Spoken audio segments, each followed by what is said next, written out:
Hello મિત્રો, આજે આપણે એક સ્પિરિચ્યુઅલ ટોપિક પર વાત કરવાના છીએ. મેં એક આત્મકથા વાંચી, ઓટોબાયોગ્રાફી ઓફ યોગી પરમાનંદ. 1946માં યોગાનંદે તેમની જીવનકથા આત્મકથા ઓફ ધ યોગી પ્રકાશિત કરી. ત્યારથી તેનો 45 ભાષાઓમાં અનુવાદ થયો છે. મને આવા બધા અમુક ફેક્ટરો બહુ અસર કરતા હોય છે, એટલે હું બહુ ડીપમાં જઈને એનું શું છે, એનું જ્ઞાન શું છે, નોલેજ શું છે એ જાણવા માટે હું સર્ચ કરું છું. એમાં મને આ મુદ્દો મળ્યો. ઘણા ખરા લોકોને ખ્યાલ હશે કે પરમાનંદ યોગી કોણ હતા. 1999માં ફિલિપ ઝાલેસ્કી અને હાર્પર કોલિન્સ પ્રકાશકો દ્વારા આયોજિત આધ્યાત્મિક લેખકોના એક પેનલ દ્વારા તેને 20મી સદીના 100 સૌથી મહત્વપૂર્ણ આધ્યાત્મિક પુસ્તકોમાંનો એક જાહેર કરવામાં આવ્યો હતો. યોગાનંદના પુસ્તકોમાં આત્મકથા ઓફ યોગી સૌથી વધુ લોકપ્રિય છે. અમેરિકન વેદ લખનારા ફિલિપ ગોલ્ડબર્ગના મતે આત્માનુભૂતિ ફેલોશિપ, જે યોગાનંદના વારસાનું પ્રતિનિધિત્વ કરે છે, તે સૂત્ર book of agent the lives of મિલિયનનો ઉપયોગ કરવાને વ્યાજબી ઠેરવે છે. તેની 4 મિલિયનથી વધુ નકલો વેચાઈ છે અને ગણતરીમાં છે. 2006માં પ્રકાશક સેલ્ફ રિયલાઇઝેશન ફેલોશિપ એ યોગીની આત્મકથાની 60મી વર્ષગાંઠ નિમિત્તે, જે માણસને હજારો શિષ્યો હજુ પણ ગુરુ તરીકે ઓળખે છે, તેના વારસાને પ્રોત્સાહન આપવા માટે રચાયેલ પ્રોજેક્ટની શ્રેણી સાથે સન્માનિત કર્યા. આત્મકથા ઓફ અ યોગીમાં યોગાનંદની જ્ઞાન પ્રાપ્તિની આધ્યાત્મિક શોધનું વર્ણન છે. ઉપરાંત થેરેસી ન્યુમેન, આનંદમયીમાં વિશુદ્ધાનંદ પરમહંસ, મોહનદાસ ગાંધી, સાહિત્યમાં નોબેલ પુરસ્કાર વિજેતા રવિન્દ્રનાથ ટાગોર, પ્રખ્યાત વનસ્પતિ વૈજ્ઞાનિક લ્યુથર બર્બેન્ક, પુસ્તક dedicated to the memory of Luther Burbank, an American saint, પ્રખ્યાત ભારતીય વૈજ્ઞાનિક સર જગદીશચંદ્ર બોઝ અને ભૌતિકશાસ્ત્રમાં નોબેલ પુરસ્કાર વિજેતા સર સીવી રમન જેવા નોંધપાત્ર આધ્યાત્મિક વ્યક્તિઓ સાથેના અનુભવોનું વર્ણન તેમાં છે. આ પુસ્તકનો એક નોંધપાત્ર પ્રકરણ ધ લો ઓફ મિરેકલ્સ છે, જ્યાં તેઓ દેખીતી રીતે ચમત્કારિક પરાક્રમો માટે વૈજ્ઞાનિક સમજૂતીઓ આપે છે. તેઓ લખે છે, માણસના શબ્દ ભંડોળમાં અશક્ય શબ્દ ઓછો પ્રાપ્ત થઈ રહ્યો છે. આ આત્મકથા George Harrison, Ravishankar, Steve jobs સહિત ઘણા લોકો માટે પ્રેરણારૂપ રહી છે. 2011ના પુસ્તક સ્ટીવ જોબ્સ અ બાયોગ્રાફીમાં લેખક લખે છે કે જોબ્સે સૌ પ્રથમ કિશોરાવસ્થામાં આત્મકથા વાંચી હતી. તેમણે ભારતમાં તેમને ફરીથી વાંચી અને પછી ભારતમાં પ્રવાસની તૈયારી કરતી વખતે તેમણે તેને તેમના આઈપેડ પર ડાઉનલોડ કરી હતી અને ત્યારથી વર્ષમાં એકવાર તેને ફરીથી વાંચી. જ્હોન એન્ડરસન જ્યારે ટેલ્સ ફ્રોમ ટોપોગ્રાફિક ઓશન્સ લખતા, ત્યારે તેઓ પરમહંસ યોગાનંદ અને તેમના પુસ્તક ઓટોબાયોગ્રાફી ઓફ યોગીથી પ્રેરિત થયા હતા. ભારતની રાષ્ટ્રીય ક્રિકેટ ટીમના કેપ્ટન વિરાટ કોહલીએ કહ્યું છે, આ આત્મકથાએ તેમના જીવનને સકારાત્મક રીતે પ્રભાવિત કર્યું છે અને દરેકને તે વાંચવા માટે પણ વિનંતી કરી છે. યોગાનંદ અમેરિકામાં સ્થાયી થનારા પ્રથમ ભારતીય શિક્ષકોમાંના એક હતા અને વ્હાઇટ હાઉસમાં આતિથ્ય પામેલા પ્રથમ અગ્રણી ભારતીય હતા. 1927માં રાષ્ટ્રપતિ કેલ્વિન કુલિચ દ્વારા તેમની શરૂઆતની પ્રશંસાને કારણે લોસ એન્જલસ ટાઇમ્સ દ્વારા તેમને 20મી સદીના પ્રથમ સુપરસ્ટાર ગુરુ તરીકે ઓળખવામાં આવ્યા છે. 1920માં બોસ્ટન પહોંચ્યા પછી તેમણે 1925માં લોસ એન્જલસમાં સ્થાયી થયા પહેલાં એક સફળ ટ્રાન્સકોન્ટિનેન્ટલ ભાષણ પ્રવાસ શરૂ કર્યો. આગામી અઢી દાયકા સુધી તેમણે સ્થાનિક ખ્યાતિ મેળવી અને વિશ્વભરમાં પોતાનો પ્રભાવ વધાર્યો. તેમણે એક મઠનો ક્રમ બનાવ્યો અને શિષ્યોને તાલીમ આપી. શિક્ષણ પ્રવાસો પર ગયા. કેલિફોર્નિયાના વિવિધ સ્થળોએ તેમના સંગઠન માટે મિલકતો ખરીદી અને હજારો લોકોને ક્રિયા યોગમાં પ્રવેશ કરાવ્યો. 1952 સુધીમાં એસઆરએફના ભારતીય અને યુનાઇટેડ સ્ટેટ્સ બંનેમાં સૌથી વધુ કેન્દ્રો હતા. 2012 સુધીમાં તેમના લગભગ દરેક મુખ્ય અમેરિકન શહેરોમાં જૂથો હતા. તેમના સાદા જીવન અને ઉચ્ચ વિચાર સિદ્ધાંતોએ તેમના અનુયાયીઓમાં તમામ પૃષ્ઠભૂમિના લોકોને આકર્ષ્યા છે. તેમણે 1946માં તેમની આત્મકથા યોગી પ્રકાશિત કરી અને ટીકાત્મક અને વ્યાપારી પ્રશંસા મેળવી. તેની 4 મિલિયનથી વધુ નકલો વેચાઈ છે, જેમાં હાર્પર સાન ફ્રાન્સિસ્કોએ તેની 20મી સદીના 100 શ્રેષ્ઠ આધ્યાત્મિક પુસ્તકોમાંથી એક તરીકે સૂચિબદ્ધ કરી છે. એપલના ભૂતપૂર્વ સીઈઓ સ્ટીવ જોબ્સે તેમના સ્મારકમાં હાજર દરેક મહેમાનોને એક નકલ આપવા માટે પુસ્તકની 500 નકલોનો ઓર્ડર આપ્યો હતો. તે એલ્વિસ પ્રેસ્લીના મનપસંદ પુસ્તકોમાંનું પણ એક હતું અને એક પુસ્તક તેમણે વારંવાર આપ્યું હતું. આ પુસ્તક નિયમિતપણે ફરીથી છાપવામાં આવ્યું છે અને લાખો લોકોના જીવન બદલનાર પુસ્તક તરીકે ઓળખાય છે. યોગાનંદનો જન્મ ભારતના ઉત્તર પ્રદેશના ગોરખપુરમાં એક હિન્દુ બંગાળી કાયસ્થ પરિવારમાં મુકુંદલાલ ઘોષ તરીકે થયો હતો. તેઓ બંગાળ નાગપુર રેલવેના ઉપપ્રમુખ ભગવતી ચરણ ઘોષ અને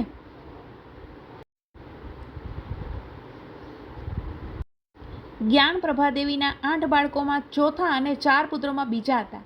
તેમના નાના ભાઈ સાનંદા જણાવ્યા મુજબ મુકુંદની આધ્યાત્મિક જાગૃતિ અને અનુભવ તેમના બાળપણથી જ સામાન્ય કરતાં ઘણા વધારે હતા.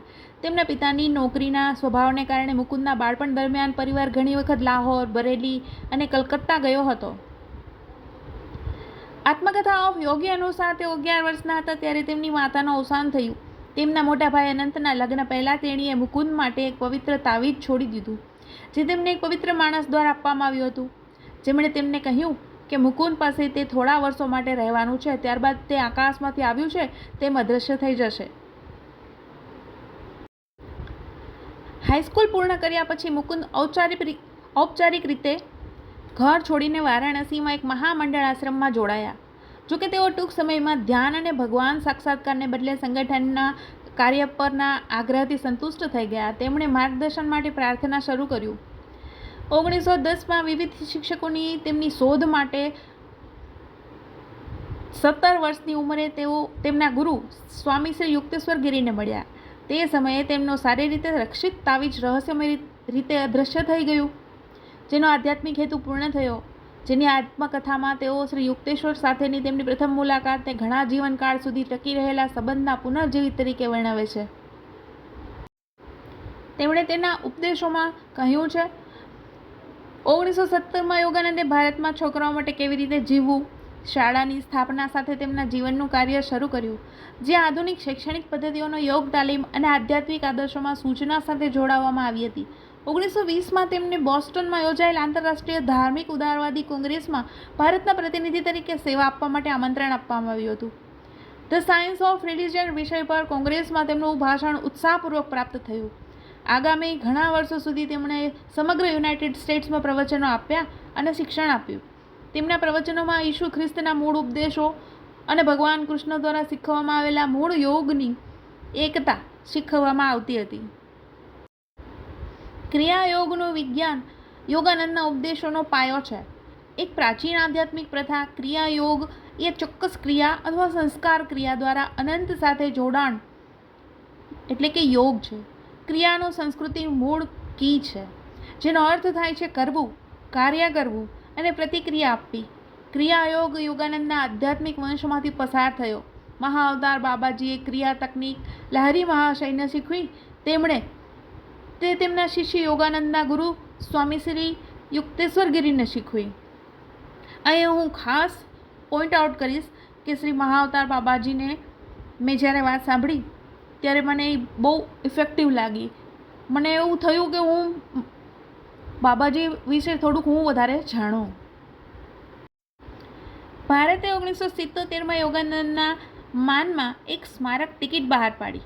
માનવતાના આધ્યાત્મિક ઉત્થાનમાં તેમના દૂરગામી યોગદાનના માનમાં યોગાનંદના અવસાનની 25મી વર્ષગાંઠ નિમિત્તે ટપાલ વિભાગે એક સ્મારક ટપાલ ટિકિટ બહાર પાડી.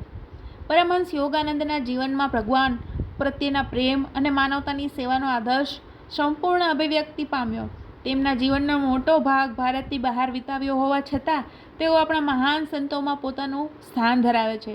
તેમનું કાર્ય વધુને વધુ તેજસ્વી રીતે વધતું અને ચમકતું રહે છે. દરેક જગ્યાએ લોકોને આત્માની યાત્રાના માર્ગ પર ખેંચે છે. ભારતના વડાપ્રધાન નરેન્દ્ર મોદીએ યોગદા સત્સંગ સોસાયટી ઓફ ઇન્ડિયાની 100મી વર્ષગાંઠ નિમિત્તે વધુ એક સ્મારક ટપાલ ટિકિટ બહાર પાડી. નવી દિલ્હીના વિજ્ઞાન ભવનમાં વડાપ્રધાન મોદીએ ભારતની આધ્યાત્મિકતાનો સંદેશ વિદેશી કિનારાઓમાં ફેરવવા બદલ યોગાનંદની પ્રશંસા કરી. તેમણે કહ્યું કે યોગાનંદે પોતાનો સંદેશ ફેલાવવા માટે ભારતના કિનારા છોડી દીધા હોવા છતાં તેઓ હંમેશા ભારત સાથે જોડાયેલા રહ્યા છે. યોગાનંદે પશ્ચિમમાં તેમના સમય દરમિયાન લગભગ 1 લાખ વિદ્યાર્થીઓને યોગ ક્રિયામાં દીક્ષા આપી હતી.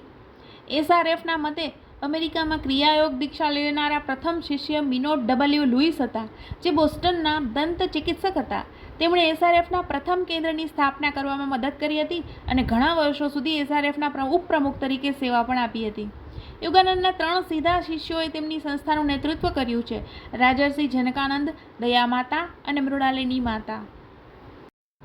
7 માર્ચ 1952ના રોજ તેમણે લોસ એન્જલસમાં બિલ્ટમોર હોટેલમાં અમેરિકામાં ભારતીય રાજદૂત બિનય રંજન સેન અને તેમની પત્ની માટે રાત્રિભોજનમાં હાજરી આપી હતી. ભોજન સમારંભના સમાપન પર યોગાનંદે ભારત અને અમેરિકા વિશ્વ શાંતિ અને માનવ પ્રગતિમાં તેમના યોગદાન અને તેમના ભાવિ સહયોગ વિશે વાત કરી. સંયુક્ત વિશ્વ માટે તેમની આશા વ્યક્ત કરી. કાર્યક્રમમાં અમેરિકા અને આધ્યાત્મિક ભારતના શ્રેષ્ઠ ગુણોને જોડશે.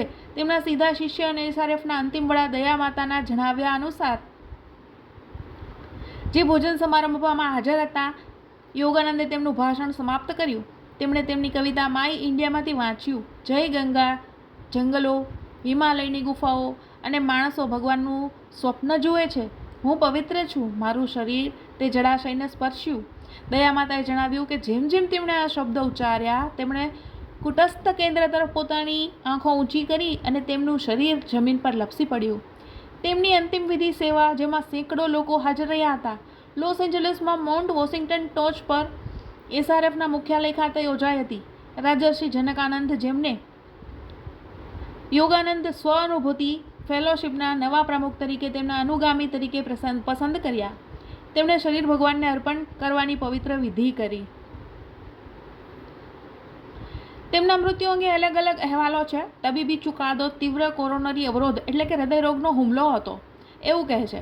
અન્ય અહેવાલો અનુસાર આત્મકથાના સાક્ષાત્કારના શિષ્યો દાવો કરે છે કે તેમના ગુરુ મહાસમાધિ શરીરમાંથી યોગીનું સભાન બહાર નીકળવું અને મહાસમાધિમાં પ્રવેશવું, આ જ એક મુખ્ય કારણ છે.